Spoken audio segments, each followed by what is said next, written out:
Hello, everybody, and welcome back to Talking Tennis, the only place you need to be to get all your tennis news and your tennis fix and go over the monster week we're having at Indian Wells with some incredible tennis. We're here to cover it all, and I'm not alone. I'm joined by my two partners in crime. Firstly, the man to my virtual left. He's dropped a large number of expletives on court, but he's second only to Mirra Andreeva. It's Chrissy P. How are you, Chris? Doing brilliant. It's been a exciting week for tennis, and boy, did Mirra Andreeva drop a few F-bombs in her loss at Indian Wells. She definitely gave the US crowd a bit of a piece of her mind, and it's like it's becoming a bit of a theme with young Mirra. Even at the Australian Open, people saw that, but when she won in a match, she was sort of clapping and thanking the crowd, but saying "fuck you all" as well. So yeah, bit of her age is showing. But yeah, it's been an exciting week, and I'm looking forward to getting this podcast underway tonight. A Russian showing, that's for sure. Chris, have you ever told the opposition fans in your junior days just to fuck off? Just the opposition supporters. Maybe you're travelling to Mount Carmel or Gladstone Park, and just had a rough day at the office. Have you ever just told the opposition parent, you know what, fuck off? Or even silence the crowd. Oof. Yeah, I think I've been a bit closer to silencing the crowd or just shooting a few glances their way and just extending eye contact. I don't think I necessarily had the stones to tell adults as a junior to fuck off or fuck you. But yeah, my adult career could be a different story. But yeah, the juniors, I kept it more glancing eye contact. Had you known the swear words, no doubt you probably would have chimed in with a few expletives. No doubt about it. Absolutely. Wasn't exactly foreign to the expletives on tennis court. No, definitely not. I think we can all vouch for that. Secondly, I'm joined to the man to my right. You've heard his voice already. He's going to do a career change. He's going to take up motivational coaching after his chat about Cam Norrie last week. Seen him turn into a man possessed, and he's on a roll. Adrian, how are you, buddy? I'm great, thank you. And took the words right out of my mouth. Definitely looking into a career change away from teaching into maybe demotivational speaking. It's what's a word for backwards motivational speaking, where you put someone down and they do. Yes. So yeah, look, good luck to the bloke, but bitterly disappointed with what's transposed since my rant last week. And I stand by it, mind you, but let's just hope it doesn't go any further. Let's put it that way. Those new listeners to the pods, check out last week's episode. Adrian gave Cam Norrie the spray of sprays last week. I won't repeat what he said. It was a lot of F-bombs. We've already dropped a few F-bombs in this episode. I think that's a record in itself. Go back and listen to it. Age didn't take too kindly to young Cameron. Cameron plays off in a quarterfinal this week. But yeah, I don't know if he listened to the pod. I don't know if a snippet got to him, but whatever happened, it's fired young Cameron up. And yeah, he's in the quarterfinals this week. So, look, I don't know about you. If he wants me to join his team, Cameron, if he's happy to join me, have me on part of his team and fly me around all over the world, then I'm happy to do the pod virtually and, in all parts of the globe, boys. I'm more than happy to do that while I can go about my business and fucking give him a piece of my mind while I'm at it. That's a dream job to me. Would it look like you just sitting in his box just calling him a piece of shit even though he's winning? That's exactly right. A bit like that bloke giving Sinner a hard time. Yeah. Very good. Adrian, I think Cameron Norrie is going to need all the help he can get. I'm just going to jump straight into it. We're in quarterfinal time. It's Thursday night here in Melbourne. Both the men's and women's quarterfinals are set. Cameron Norrie has, I'll call it mission impossible. He's got Carlos Alcaraz tomorrow. Alcaraz has looked, I won't say unstoppable, but he's looked superhuman. He's only dropped the one set all tournaments. I think it was against Arthur Rinderknecht from memory, 7-6 in a first set tie break. Norrie, on the other hand, he's been public enemy number one in these parts. He's beaten two Aussies, and he beat your man Ronald McDonald, Adrian, as well in the first round. So yes, he's not happy, Jan. He's not popular on this podcast. Chris, I know you've been following the tournament closely this past week. Have you happened to catch some of Alcaraz's games, particularly the one today against Casper Ruud? He looked absolutely unstoppable this afternoon. He came out like a man possessed in that first set. He started off hot, and Ruud simply didn't have an answer for him. But Carlos, he's in exceptional form for many months now. His hardcourt numbers are just off the charts. So he is the man to beat for this tournament, no doubt about it. And his only real test came against Ringnick when he dropped the first set 7-6 in a tiebreaker. So, but yeah, you got to like his form going into it. I mean, he's more than likely going to beat Norrie, and then he's going to play against Draper and Medvedev. But yeah, Indian Wells, it's shaping up to be a juicy tournament, and I'm looking forward to how this is going to unfold in the next couple of days. Just looking at some of his shots as well today. It wasn't just, he's got a big forehand, he's got the big ground strokes. He was serving volleying, he was coming into the net. His drop volleys were just insane. Seems like he's just playing with confidence at the moment. He is just the angles. He was chasing everything down. His drop shots were just the same as they've always been. Did you say Djokovic and Medvedev? Draper, Medvedev. That's the next quarterfinals match. Winner of them will play the winner out of Alcaraz and Norrie. Yes, I was going to say, yes, I'm not sure, Adrian, if you caught those highlights today, but someone calling it match of the year contender, Jack Draper, winning an absolute slugfest against Novak Djokovic. It was 4-6, 6-4, 7-6 in the end. There was 1 point early in the third that was just incredible. Lobs, drop shots, just had everything in there. That was the point that I wanted to mention, that from what I heard, on all accounts, point contender of the year. I don't know if you boys caught it. Definitely did. Yeah. So, yeah, big thing. Yeah, big plays. Djokovic with the one break in the first set. But Draper, credit to the bloke. I might just barrack against him just out of spite, because he's also British along with Cam Norrie. But yeah, a tough order, a tough task to. Well, actually, he's up against Medvedev. I'm getting ahead of myself. I'm thinking if he wins, he'll be up against Alcaraz, providing he beats Norrie. But yeah, some tantalizing matches up ahead. Medvedev, of course, has been absolutely off by himself. Hasn't dropped a set, I don't believe, all tournament. He's coming off a tournament win last week as well. So you'd think Medvedev would go in favourites. That one, Chris, I would have thought. Although Draper is in hot form since he's come back. When's the last time you could say Medvedev comes in as a favourite against another top player? Lately? You couldn't have said that. Yeah, for a long time. He's turned it around in 2026. He's playing a hell of a lot better. Definitely Medvedev is flying under the radar a bit since the start of the year. I mean, Alcaraz and Sinner always taking the headlines.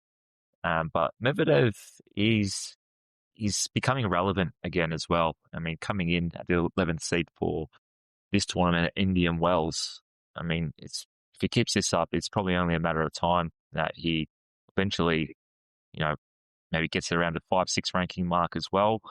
And he needs to continue this form, especially on the hardcourt season, and get himself into at least, you think, semi-finals contention in the thousands tournaments, because he is that kind of player with that much talent as well.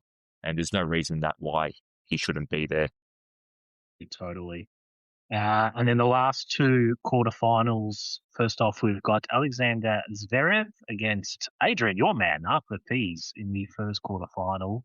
Thies has had a strong start to the year. He knocked off Auger Aliassime in the last round as well, winning that one in straight sets, 11-9 in the second set tiebreaker. Zverev's had a bit of a challenging run, you could say. He had Berrettini first up, and then he faced a couple of the Americans after that, beating Chris's man Nakashima, and then Chris's other man Tiafoe as well. Chris, two of your favourites there. Yes. Nakashima, he put up a good challenge, I felt as well, going to 3 sets. He just has clutch moments. I feel like he needs to capitalise more, but he'll come along.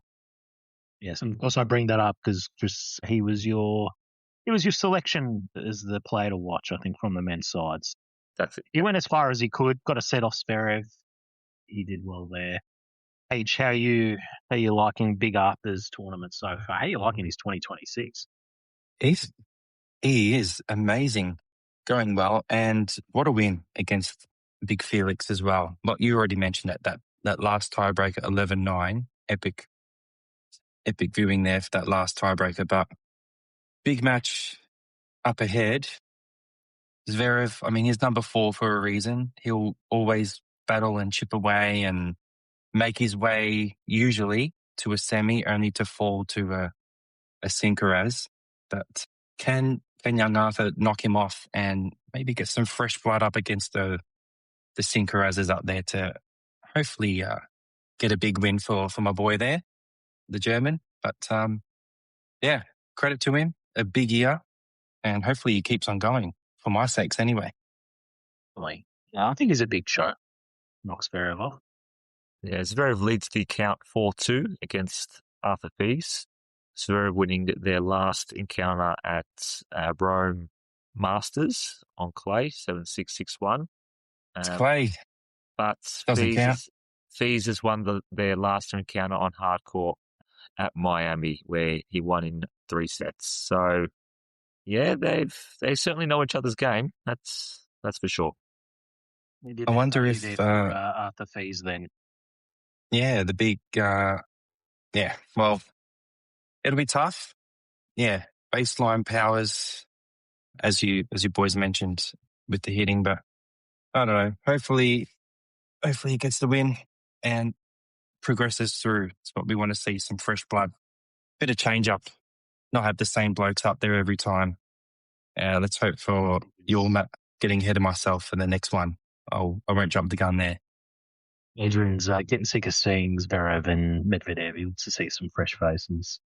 Speaking of fresh faces, the last quarterfinal, an old face in Jannik Sinner faces everyone's favourite up-and-comer, Learner Tien, who is having a great tournament. Another one who's having a great year as well. Tien has been in some slugfests, just looking through his scorecards. He's been in 4 tiebreakers across 3 matches, knocked off Scholten and ADF in his last match as well, and was down match points as well in his last match. So he's battling at the moment, but he's getting through. Jannik Sinner had a couple of mercy kills early, but then he was really put to the test against another up-and-comer, Fonseca, winning the 2 tight tiebreakers. Chris, I know you were watching that match live, neglecting your children. Please give me your thoughts about Sinner Fonseca. Well, geez, 2 bloody tight sets, and Fonseca, my God, he had his chances in that tiebreak in that first set where he had 2 set points. I can't remember though if they were on his serve or not, but I remember it was lunchtime and I was streaming it on my laptop, and the bell was about to go, and yeah, I wish I could have stayed and watched that second set. I was keeping tabs of the scoreline, but bloody hell, Fonseca, I mean, he's so powerful, so aggressive. I mean, much like Arthur Fils as well, but Fonseca's forehand, he was ripping it. His second serves, his serving was elite that night as well. His accuracy, his power. I think the commentator picked up on the stat that his serving was probably like 6-7 miles per hour faster than what they were ordinarily throughout the tournament. But yeah, he couldn't close it out, unfortunately, and Sinner played the better points when they mattered the most. And yeah, not much in it, unfortunately, but experience prevailed. It must be so hard for those players. You come up against a Sinner, you're playing so well, you're getting your chances you're getting set points, and the pressure just must get to you, surely. How do you close it out? You're there, it's within your grasp. Get that set, just need one more to go, and it's already you're thinking ahead, and it's just clouding your judgment, your play. It just must be so hard for him. Yeah, I think as well, the fact that he had those 2 set points in the first set, I mean, he didn't shy away in that second set where he could have easily been like a 6-2, 6-3 and not put up much of a fight. I mean, by the looks of it, it was much of the same as the first set. So, it would have, been, tight from start to finish. So, I mean, if there's any consolation for Fonseca, it's that he stayed in the moment as much as he could, for pretty much the entirety of it, but it just came down to a couple of points in the end. But, I mean, credit to Fonseca as well, because I know personally I was a bit skeptical in terms of how well he'd performed coming back from injury, especially after the Australian Open as well. But it seems like he's in good spirits and he's good physically as well. So hopefully he can just stay healthy and, he's going to get chances. His time will come. He's got a big contingent and big following no matter where he goes. People love to see him. So he's going to have the crowd factor on his side, pretty much any continent. Like you said, the point about the tie breaks, just going back and looking at the results, you don't see too many 2-set tie break matches. You see a few 3-setters, but for 2 tie break, just, narrow losses, it could have been a whole different story. So, yeah, he does have those positives, even though it was straight sets. But, yeah, definitely positives to take from that. A stat that I'm just looking at the stats now, something that sort of caught my eye. Sinner, 15 aces. Pretty decent from Sinner. Yeah, that's all I really wanted to share with you. I thought I saw something else, but yeah, served a bit better than he did as well, just by looking at the numbers. Fonseca served a bit better, but yeah, just Sinner playing better than Fonseca when it mattered the most. Well, it was one of those where the scoreline, Adrian, probably reflected the match as well and how tight it was. Particularly in the first set, could have gone either way and been pushed to 3. So his time will come, but like you said, it's good to see some fresh faces starting to put the squeeze on, more so Sinner, less so Alcaraz, but some fresh faces sort of hitting that semi-final stage. Speaking of some young guns, I just thought we'd revisit our calls on the men's side from last week. I'll start.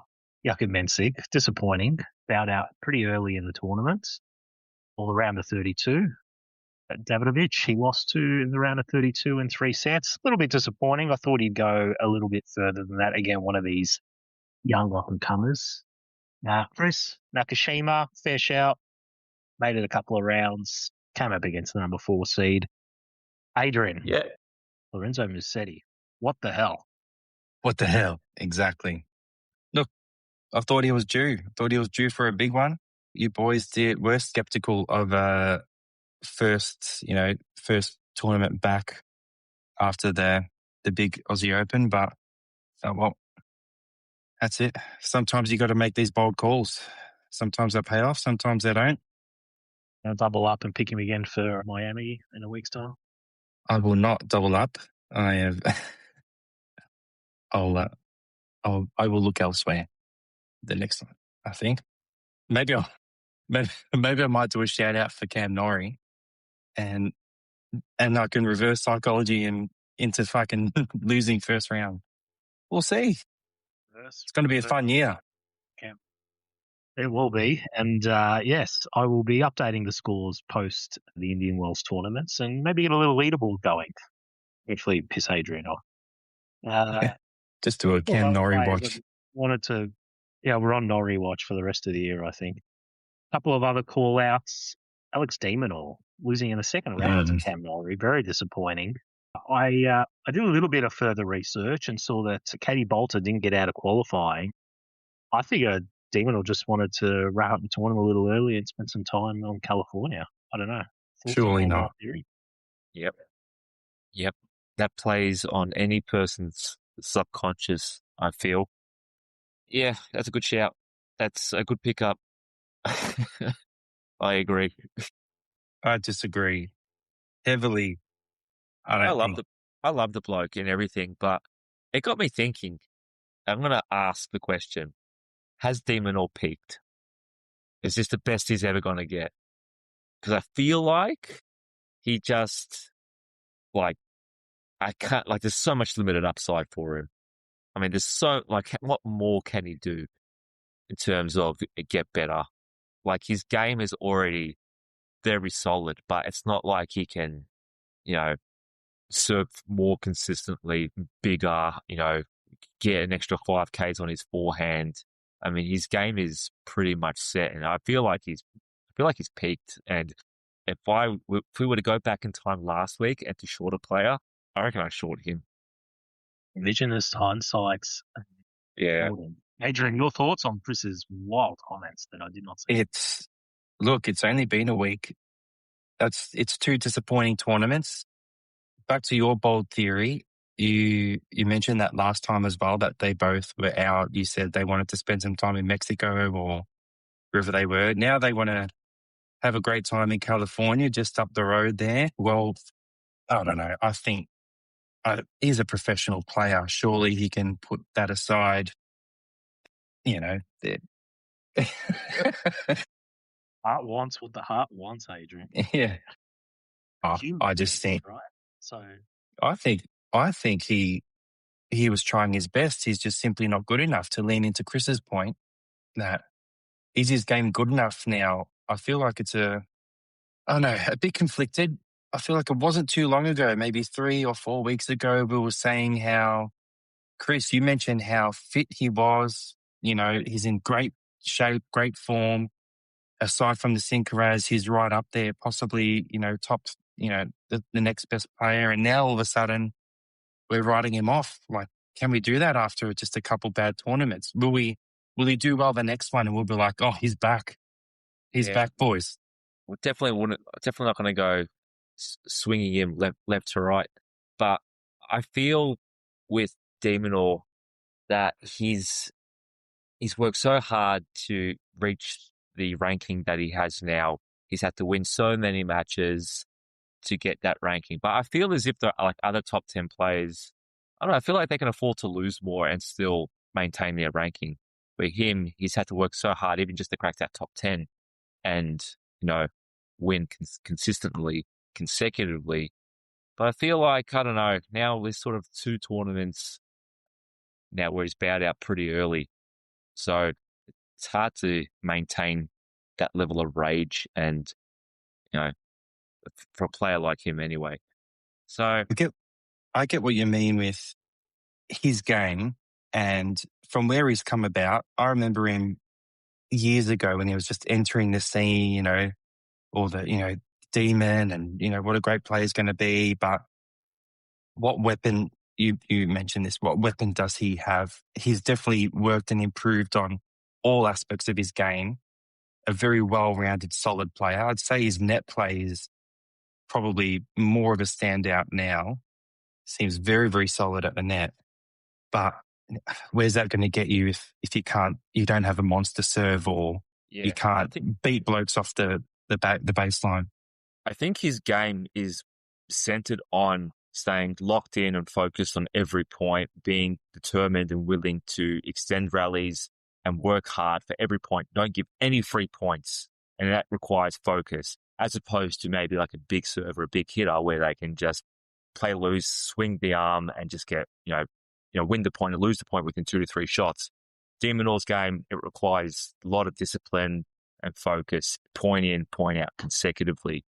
So I feel as if he has lapses as well, or maybe his mind is elsewhere, or, the confidence isn't as high, I think that's when you're going to start to see some upsets. And I feel like, 2 tournaments in the space of a few weeks where he's bowed out early, I don't know, I can't remember the last time he's done that, where, he's, been out so early.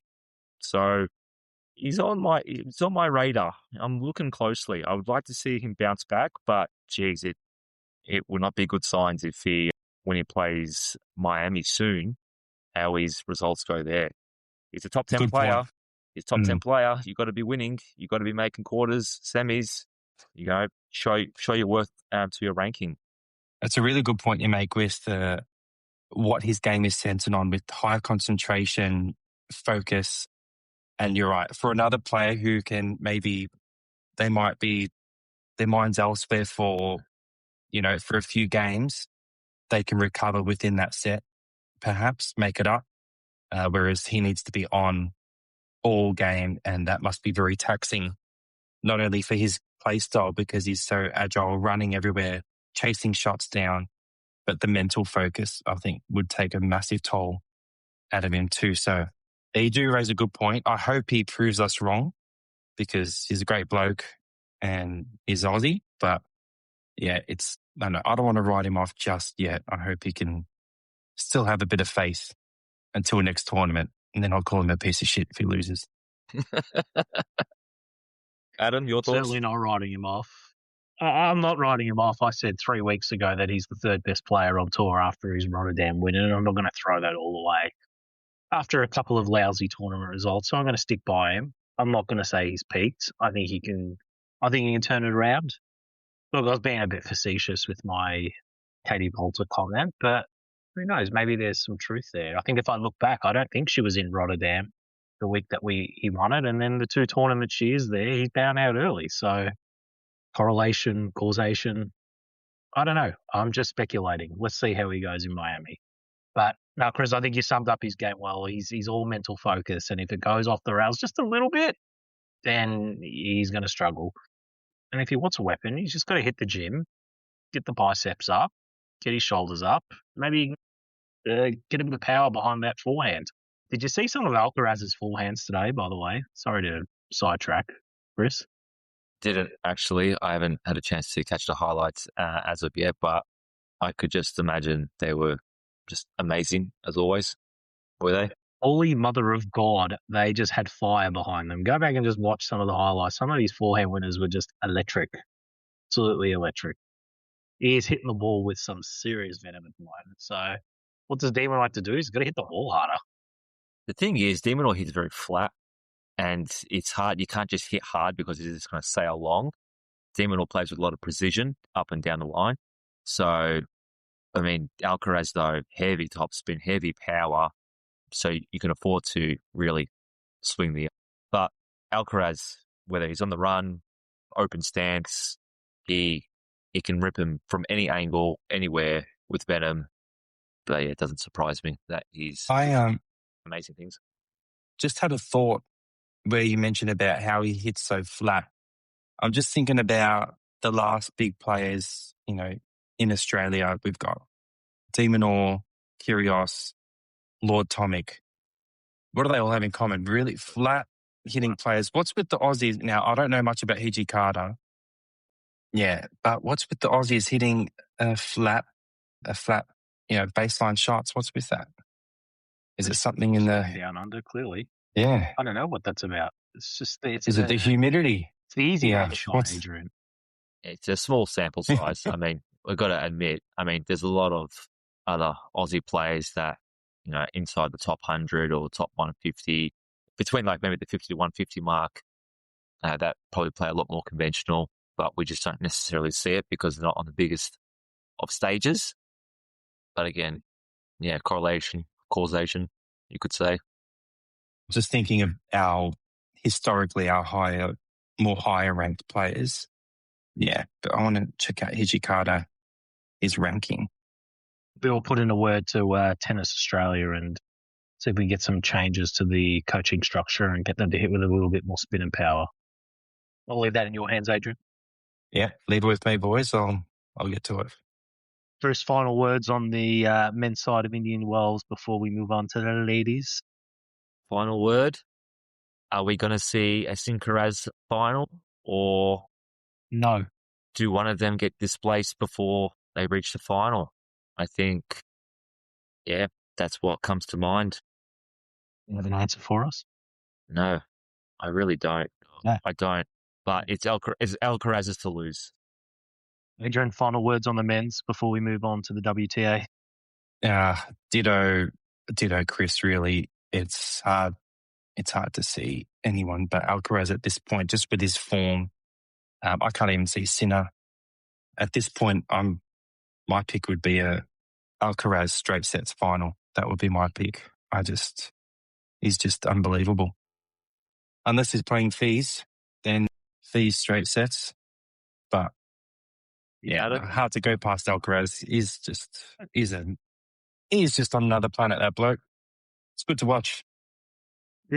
Can Alcaraz beat Djokovic's record of 41 straight wins to start a season? What's he on now? I don't have the count in front of me, but it'll be something like 16, 17. Jeez. I mean, if Sinner 41. if Sinner got a doping ban maybe for like 12 months, I'd say yeah, for sure. But he's going to come across Sinner a few times, you'd think. And so it'd be very hard. I'd be interested to know, like, Djokovic, if that he's got that record for 41. Was that in the era of post-Federer era, or is that in the era It where... was 2011. Okay. It's 2011. That's even more impressive. Great. He won 7 straight tournaments to start the season. They were all challenger tournaments. Count. Imagine if someone did that. Just some top 5 just goes and does the challenger tournaments to break Djokovic's record. I'm going to say no. Safely. No. Okay. Safely. Maybe we'll check as he gets closer in. Adrian, did I hear your final thoughts? You did, yes. Okay. Well, We're ready to go to Chris's favourite. Yes, Chris is going to be a chatterbox in the next 10, 15 minutes. I can see it already. On the women's side, we're also in quarterfinal territory. Sabalenka against Victoria and Bocco, first seed versus 10th seed. Sabalenka's looked pretty much untouchable at the moment. She's dominated every match she's been in and knocked off another one of Chris's favourites, Naomi Osaka, in the last round. But in Bocco will no doubt be her biggest test of the tournament. In Bocco is actually, she's been on double duty, as have been a number of the men's players as well this tournament. Bocco's still alive in the doubles with Andreeva and hasn't dropped a set at all tournament on the singles side. And she took out Anna Masova in the previous round. Chris, any thoughts at all that you might have on this quarterfinal matchup? Have you watched much of the women's side of Indian Wells? No, except for Rybakina's matches. I haven't really seen anyone else. But I give Mboko a bit of a chance to maybe rattle or maybe even take a set off Sabalenka. They played each other at the Aussie Open a few months ago and wasn't exactly a cakewalk for Sabalenka. So definitely on the Mboko bandwagon here. So let's hope that she can derail Sabalenka and yeah, we'd have to see Sabalenka play. That'd be really good. Hopefully she can make a contest of it. I'll go through maybe the rest of the matches and then Adrian, keen to hear your thoughts as well. We've got Linda Noskova versus the Aussie, Talia Gibson. The unseeded Australian has been on a magical ride. 21-year-old from Perth. She's had to go through qualifying. She had to play a first-round match, unlike the seeds of the tournament. She took out Polini and Alexandrova throughout the tournament. She was ranked 112 pre-tournament, and looking at my live rankings as we speak, she will jump to 67 at the very least if she does bow out at this stage. So we're going to be riding the Talia Gibson bandwagon for the rest of the tournament and hope she knocks her off. And then we've got I have Adrian, a thought. Your girl, yeah. I just on that point, we mentioned about the rankings between the WTA and the ATP last week. I'm just looking at this big jump here. So 112 to 67. Now, for some context, I was just looking at Hijikata. So Hijikata was, now I'll just double check this again, very similar, 117. It was 117, so very close, even further. His live ranking after making it this far, he jumped to a gentleman's 96. So similar. Did Hijikata make the quarterfinal of a Masters tournament? Well, he just bowed out the one, like it's one round before. How many more points? The points make a difference. Could be enough to warrant 30 spots. Well, he jumped 21. Yeah, 112 to 60. That's outrageous. Anyway, just wanted to point that out. Yeah, and I also want to add on to the fact of something we discussed last week when we were talking about the quality of the women's game currently how it's very weak at the minute, and we're looking at the current seeds, pre-tournament, and it's like anyone can win. I mean, if you're 50 ranked, 100th ranked, it doesn't matter. You have a good chance of going deep. And it's good where we see these fairy tale stories from someone coming from qualifier or coming all the way through to the last couple rounds. But the quality of women's tennis today is quite weak, I believe. I mean, outside probably the top 5 women's players that are there consistently. Outside of that, it's pretty thin. Yeah, and look, don't get me wrong, Talia Gibson, Aussie, good on her. Like, I wanted to do well, but really, Paolini has no right, absolutely no right to lose that match. That's disgraceful. But good on Talia. But yeah, on Chris's point, would you see? You going to say anything about Hijikata losing to Bublik, or we just don't worry about that? A qualifier. To Deary. Losing to Bublik? No, there's no doubt upsets happen. Absolutely, they do in tennis. There's no denying that. But it's more the inconsistency of these ranked seeded players in the women's side that, are nowhere to be seen come quarters, semis, or they're just getting bundled out, randomly, or to win matches they, should be playing. Paolini she won a Grand Slam. This is the thing. So many one slam wonders from the women's side where they win one slam and they go missing. That's it. Or, they could be 20th seed or 15th seed, but they never, make any real impact on the tour and the big tournaments. You won't see that on the men's side. They're not going to let you just have this, well, not to say it doesn't happen, but have this magic fairy tale run of whoever you are to win a Grand Slam and then drop to what? Or not play up to the standard where you should be. You're not going to get away with that on the men's side. Your mate Bencic, how old is Bencic again? She's 30. 30. Okay, I thought she was a bit older. But my point was, he's coming back from a break, having a kid. She's a 12th seed. Probably didn't have to take her long to attain that seed status or that ranking. So I feel as if though... Actually, she played all of last season. Well, one season. How long was she out for? Probably at least. It doesn't matter because when you don't play the season before that, you're not defending any points, and pretty much everything you get is just in the bank all year versus players who are defending points. So it does make a difference. Yeah. Yeah, shut up, Basil. I feel like every tournament. You're just pulling out the same stuff over and over, one-hit wonders, blah, blah, blah, blah. It's just like short memories. Goran Ivanovic wins a Wimbledon from a qualifier, but we just forget about that. Some guy that no one's ever heard of. The difference is there. Masters last year. Because I saw a 1,000 tournament from the clouds. Plays his cousin who no one's ever heard of in the final, but we don't bat an eyelid on that. It's a Cinderella story. In Goran's defense, he had made Grand Slam finals on 3 other occasions, I believe, just to fall short. So it's not like he was a nobody. Yeah. He was still he was there. He was thereabouts. Still came from the clouds. Yeah. Just for the record, 6 of the 8 women in the quarterfinals of Indian Wells are ranked or seeded in the top 10. 6 of the 8 are top 10. So as they should be.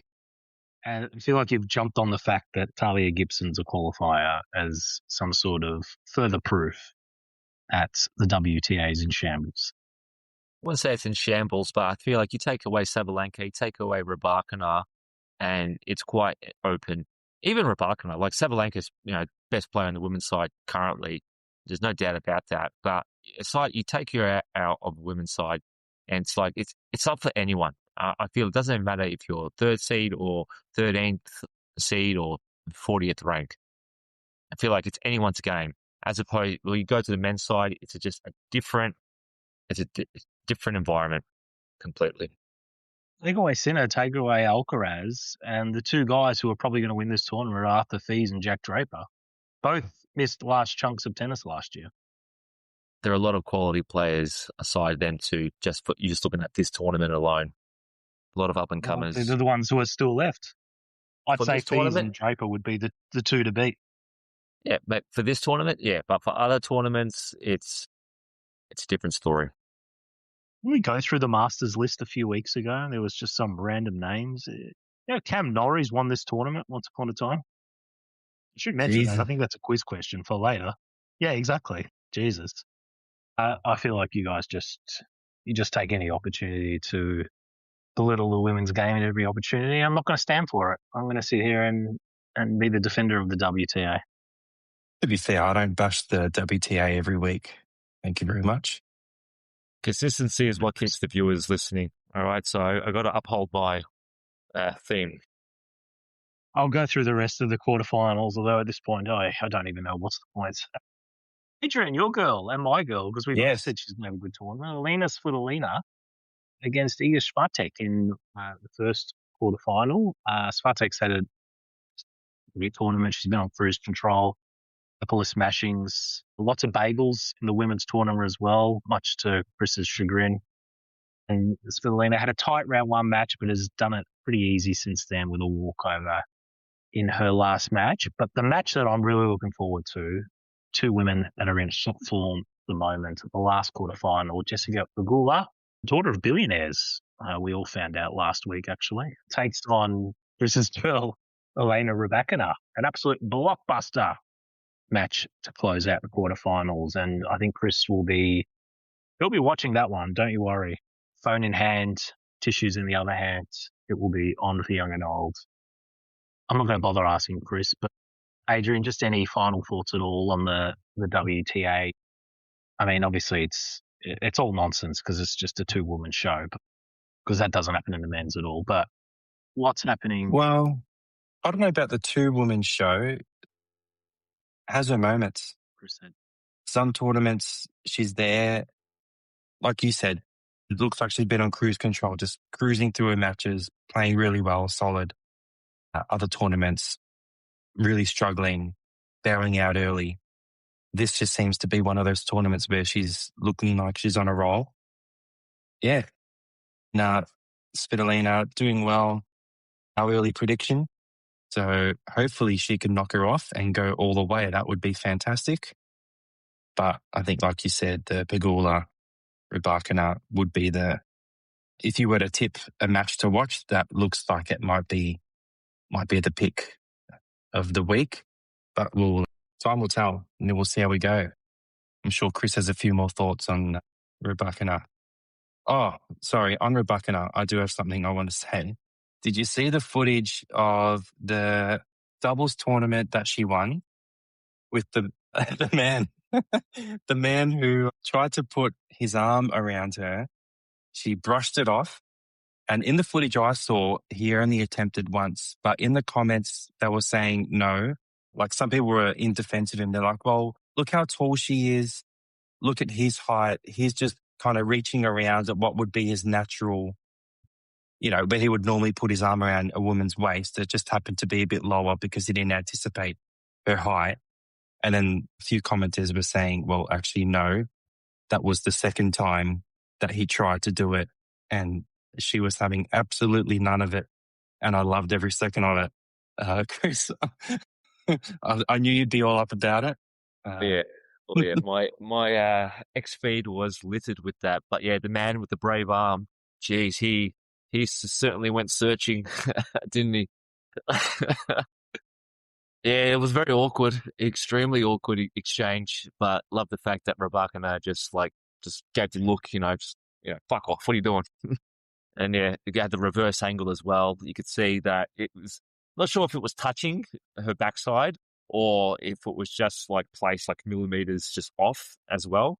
Couldn't really tell, but she definitely noticed. And poor geez, Vukov, he wouldn't have been too impressed. I reckon he would have he would have confronted that guy. I don't reckon that guy's alive. I reckon he's dead. I initially thought they were he was posing to do a photo, but then apparently he wasn't. It was just he was anticipating a photo. Yeah, well, I know. Maybe that's his story. He thought there was going to be a photo op, but it sucks to be you. He got photo op. I did find the name of him, and I left him some death threats on his LinkedIn page, so I'm not sure if he's had a chance to respond to those. But it wasn't a good look. That was on behalf of you, Chris, by the way. And Vukov, don't worry. It was a team effort, but I think Vukov has taken care of him, and he's 10 feet under now. Yes, his name is David Rinker, and he's the Senior Vice President of Eisenhower Health. So if anyone just out in the US, you're near around Eisenhower Health Towers, just ask for David Rinker and just give him a piece of your mind on behalf of Make sure he's alive. if he's alive. If he's alive and hasn't been killed yet. Let's give him a pat on the ass. Ask him how he likes it. Chris, the Pagula Rabakina match is on at 11 a.m. tomorrow morning, Australian Eastern Daylight Savings Time. So I think that means an early lunch for your students. But other than that, any other thoughts on the women's matches? Yep, it's right on recess time, so I'm very fortunate that I'll get to watch 25 minutes of uninterrupted tennis. Probably enough time for Rabakina to take out the first set. They squared off at the AO, I believe, and Rabakina really took it to town that first set. Started off like a house on fire. Pagula had no answers, but Pagula obviously got the home crowd on her side. But, yep, you got to like Alina's chances here and just getting the job done. Yeah, it's a good day for you students to play Dead Fish for a couple of periods tomorrow. What it's called, Dead Fish? Sure is. I don't know how that'll go down with high school students, but yeah. We just roll in one of those big TVs. They still have those in schools. The big TVs on the trolleys. They still wheel those things in. Why do they always send? They always sent the biggest Spuds to go get those fucking TVs as well. Really giving it the old heave-ho up the fucking stairs to get into the classroom. It would always damage the TV as well. Every time. The shit to the classroom. The biggest drop kicks. Love it. They knew exactly what they were doing. Oh, man. Chris, I'm not going to let you off the hook. Evie Jovic, what happened? First round exit. Your girl. She lost in 3, I believe. She lost in 3 tight sets. Yeah. Lost to a young Colombian who I've never heard of. She had... Who jumped 30 points in the rankings after that. She had match points. She had 3 match points, actually. Whether it was in a tie break or not, I'm not too sure, but she had her chances. So the moment went by, unfortunately, and I'm going to put that down to inexperience and age. So, yeah, look, she'll learn from it. Probably, yeah, in hindsight, probably shouldn't have, called her for the one that would make a deep run. Probably should have said in Boko. But, nah, she'll learn from it. Those kinds of losses sting and they stay with you. So, yeah, she'll be better off from it in the future. Hopefully she comes back stronger in Miami. Alrighty, we've covered Indian Wells. We've covered it to death. By the time we record this time next week, we will have known the winner and we'll be right on our way to Miami. So we'll be on a plane heading to the East Coast on Sunday. I'm sure Age is looking forward to that flight. Yes, indeed. We're nearly at the top of the hour mark, which only means one thing. It's Chris's favourite part of the pod. It's because he knows it's near the end. It's that time. It's Battle of the Spuds. Yes. Thank you. Today's Battle of the Spuds, you should have known this. I didn't tell you this throughout the week, but you really should have known. It's going to be history of Indian Wells. Made zero difference.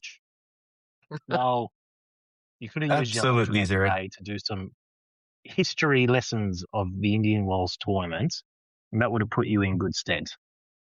Today's Who Am I will also be Indian Wells themed as well. There's your first clue. Oh, well, fuck. Had I known, I would have sent the kids to play Dead Fish while I did some more research. Jesus. If I lose, now you know why, viewers.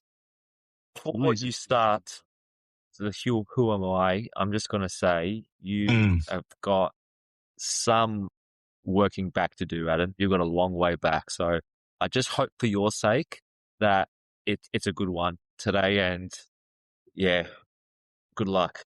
Had a lot of fan mail, one in particular from Greg from Wyoming, really unhappy with what was happening here with that Who Am I? Absolutely atrocious, his words were.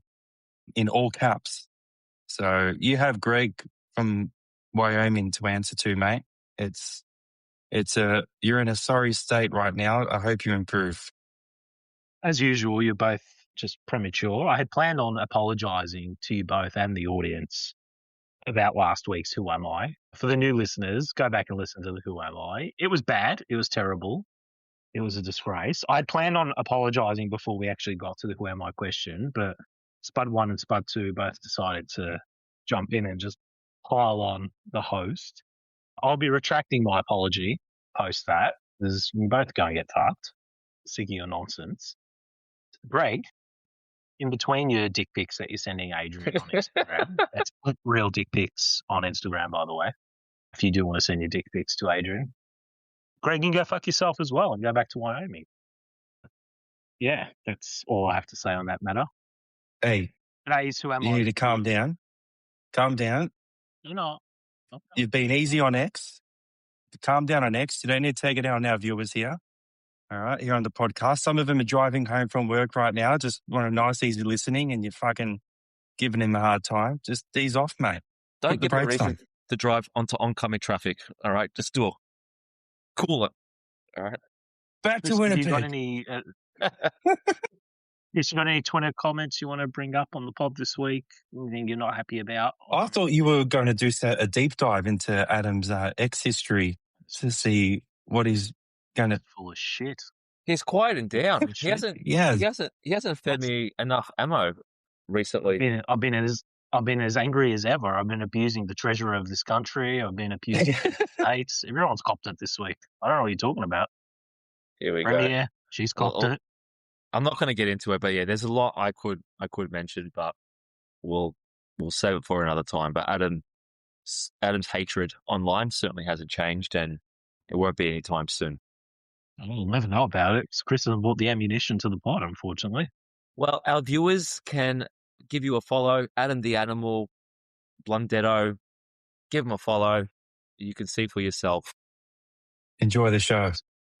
Follow at Adam the Animal and follow Talking Tennis on Twitter as well if you want to watch Tumbleweed on Chris's X feed. Nothing wrong with a bit of tumbleweed. All right. 2026 Battle of the Spuds. We are tied at 3-3. I thought it was all over 2 weeks ago. I won't lie. Age was off to a big lead, big head start, but Chris has pulled back. So only about 40 weeks to go. But yeah, hopefully Age can pull ahead again. Let's get on with it. Let's get on with it. All right. Are we ready? Open your chat boxes. Can you see it? If you're listening on at home, open your chat box. Open the comments. Just spam some letters. Thank you to everybody who emailed in their answers last week. Greg, especially you. Get it up. And all the pictures as well. All right. Are we ready? Question 1. Who holds the joint record for the most men's singles titles at Indian Wells? Is it A, Rafael Nadal? Is it B, Roger Federer? Is it C, Pete Sampras? Or is it D, Andre Agassi? Who holds the joint record for the most men's singles titles at Indian Wells? Is it A, Nadal, B, Federer, C, Sampras, D, Agassi? Chris and Adrian both say Roger Federer, and they're both correct. Yes, Federer and Djokovic both have won this tournament 5 times and hold the joint records. Not to be seen for Djokovic, unfortunately. I saw there was a Reddit post actually with the winners from 2005 or something, and I did remember seeing a fair bit of Federer on that. So there you go. Maybe I did do some research after all.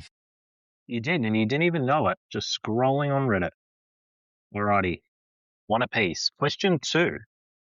Chris is going to love this question. What is the record for the most women's singles titles won by a single player at Indian Wells? Is it A2, B3, C4, or D5? What is the record for the most women's singles titles won by a single player at Indian Wells? A2, B3, C4, or D5? Who knows? Adrian, contemplating. Adrian, looking in C4, looking in B3. You are both incorrect. The answer is A2. 2. is the correct answer. It's just small. I should have known. When you said Chris would love this one. Yeah, no, that was a clue. I shouldn't have said anything, Oh. but I just couldn't help myself. There's a whole host of players who are tied really? at 2, including Serena Williams, Steffi Graf, Maria Sharapova, Victoria Azarenka, and Iga Swiatek, all with 2 apiece. Well, this could change. Could change this year. She could win the third. She could be the one that goes number 3 and becomes a legend of the sport. If the Queen of Indian Wells. Disgrace. The Queen of Indian Wells. We all want it to be that.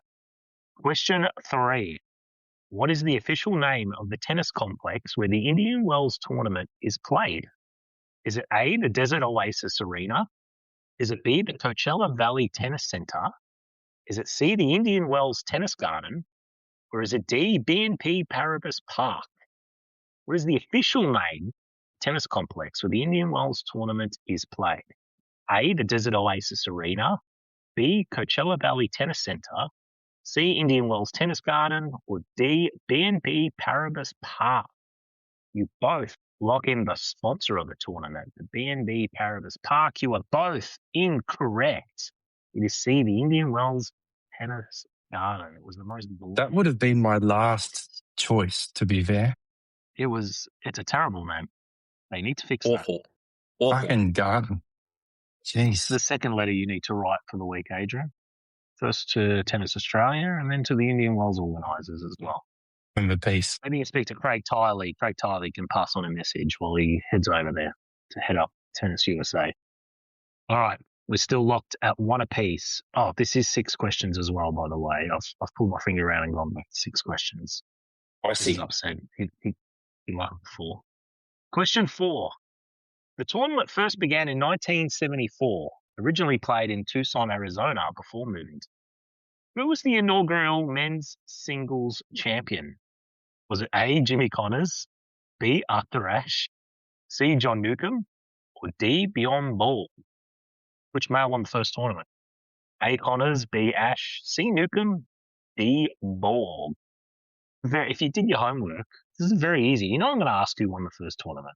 It's a Tossing up basic between question to ask. A and D. If you actually did some homework, you might actually win Battle of the Spuds. Think. You both say Bjorn Borg. You are both incorrect. It was the Aussie, John Newcombe, on the very first edition of the tournament, defeating Arthur Ashe in the final. Jeepers. Disappointing. Very disappointing. All right, the last 2 are gimmies. We'll see. Failure now. We will see. When Taylor Fritz won the men's title in 2022, he became the first American man to win Indian Wells since who in 2001? Was it A, Andy Roddick? Was it B, Andre Agassi? Was it C, Pete Sampras? Or was it D, James Blake? Which American won the Indian Wells tournament in 2001? A, Roddick, B, Agassi, C, Sampras, or D, Blake? Surely Roddick or Agassi. Was Agassi A or Roddick A? Roddick is A, Agassi is B, C is Sampras, D is Blake. I don't think Sampras or Blake. You both say Roddick by the look of it. You're both incorrect. It was B, Andre Agassi. He beat Sampras in the final, by the way. Jeez. So completely wrong. And Fritz. This is a real fucking battle of the Spuds, all right. Fucking terrible. This is embarrassing. Both spinning it up. This is soccer score style. We are still tied at 1 apiece after 5 questions. Fucking El Clasico over here. Performance I've seen in my life. Park the bus. Gets easier. Or maybe it doesn't. I don't know anymore. Last question before we get to who am I? Question 6. Which tennis player boycotted the Indian Wells tournament for 14 years after a controversial crowd reaction? 14 years from 2001 to 2015, boycotted Indian Wells. Was it A, Martina Hingis, B, Maria Sharapova, C, Amelie Mauresmo, or D, Serena Williams? Which tennis player boycotted the Indian Wells tournament for 14 years after a controversial crowd reaction? A, Hingis, B, Sharapova, C, Mauresmo, or D, Serena Williams? A controversial what? Sorry? Controversial crowd reaction. From 2001 to 2015, 14-year hiatus from the Indian Wells tournament after a controversial crowd reaction. You boycotted the tournament. I went my answer just for one. Answer. Can you go through the responses? A, Hingis, B, Sharapova. Maresmo. D, Maresmo. D, Serena Williams. A, Hingis, B, Sharapova, C, Maresmo, D, Serena Williams. You both have said the same answer on about 5 different fucking questions, and you're both fucking incorrect again. It was not Emily Maresmo. Did you think the American crowd were just going after Maresmo? It was D, Serena Williams. Wow. Serena Williams won the 2001 title, but was heavily booed by the crowd following her sister Venus's last-minute withdrawal before their semi-final matchup. Serena didn't return to the desert until 2015, and Venus didn't return till a year later in 2016. Geez, Serena would have been my last pick of all them. Well, it was a fantastic question. Yes. You did well in these questions. I told you I say. set my game up this week. I'm still not apologising though after you both tirade at the start of I don't want you to. I don't want you to apologise. I feel like Adam's won this quiz. He's won it. Yes. 1 point to Adam. This is like when I tried to do Australian Open Mission Impossible and you were both just getting questions right, left, right, centre. So I'm getting... I love the impossible questions. We're fucking pissed. Shootout. Fucking shootout, mate. And now this one, absolute spud fest. Love it. Well, if you didn't know your Indian Wells, I'll give you guys a hint. Next week is Miami. Oh. All right. Quiz might be about next week. All right, we are tied 1-1. We are in everyone's favourite part. Who am I? Remember, Chris, Adrian, to everyone listening at home, your name is your buzzer. Just yell your name as loud as you can. My name's Jeff. You know the answer. Right. Who am I? For 5 points. My parents are both microbiologists from the UK, but I was actually born in Johannesburg, South Africa, and spent my early tennis years representing New Zealand. For 4 points, before hitting the ATP Tour full-time, I went to university in Texas. I played for the TCU Horned Frogs and finished my junior year as the #1 ranked male college player in America. For 3 points, I play left-handed and am known for having one of the most unorthodox... Adrian. Am I Greg Rosetsky? No, that is incorrect. I am not Greg Rosetsky. That's disappointing. Pressure. Chris might not even get this. So we might go back to the well. For 3 points, I play left-handed and am known for having one of the flattest, most unorthodox two-handed backends in the game. In 2023, I defeated Carlos Alcaraz on clay to win the Rio Open. For 2 points, in 2021, I achieved the biggest breakthrough of my career by becoming the very first British man to win the prestigious Masters 1000 title at Indian Wells. Chris? H still doesn't know it. 1 point. I threw in the crowd in London by reaching the 2022. He said Chris. I said my name. I didn't hear. Sorry, I just wanted to rattle off the rest of the question. Chris, who am I? Adrian's mate, Cameron Norrie. I am Adrian's man, Cameron Norrie. That is correct. Ding, ding, ding, ding, ding. Disappointing again, Adrian. 3 weeks in a row, you've been an absolute disaster. Fucking hell. Fucking hell, all right. Cameron Norrie. Yes, I am Cameron Norrie. Adrian's man and the fan favourite of Talking Tennis. Yep, he's been the man of the podcast tonight. Oh, yeah. Thank you. I had to, after last week, I had to make him the Who Am I. So, Chris wins. Today's Battle of the Spuds. Very good. Jeez, thank you, Adrian. Thank you for giving me the cakewalk right until the very end. Oh, I had to take a punt. I had to go. I thought it'd be something a bit more obscure, but he's going easy on us with the Who Am I's this year. I did. Last year's were more challenging. I did mention earlier in the pod that Norrie will come up later, completely forgetting that was the Who Am I part and not an actual question. I better listen to you more often. You don't listen to me. This is part of the issue. Did I mention that it's Miami next week? Yeah, like 3 times. Just letting you know. Adrian, who would you like to apologise to first and foremost for your diabolical performance? Diabolical. That's a bit of a, come on. Look, You got 1 point the whole night. It's disgraceful. that is pretty piss poor. I would like to shout out and apologise to our listeners in Wyoming. Turns out it's 92% of the state that was listening to our podcast. Shout out to them. A few other shout outs and apologies to our few downloads from Washington, D.C., which means either the politicians are listening or the FBI is on our case, boys, which after some big calls last week, we might need to keep our eyes out. But my final apology goes to Greg from Cincinnati. He may have changed states, but let's not get bogged down on the... We're not going to let facts get in the way of a good story now, boys. Look, he apparently listened... He listened to our podcast, I record 37 times. So shout out to Greg. Thanks for your support. I apologize. And I will do better for you, Greg, next week from Cincinnati. Yeah, I'll bring it home next week, boys. I apologize.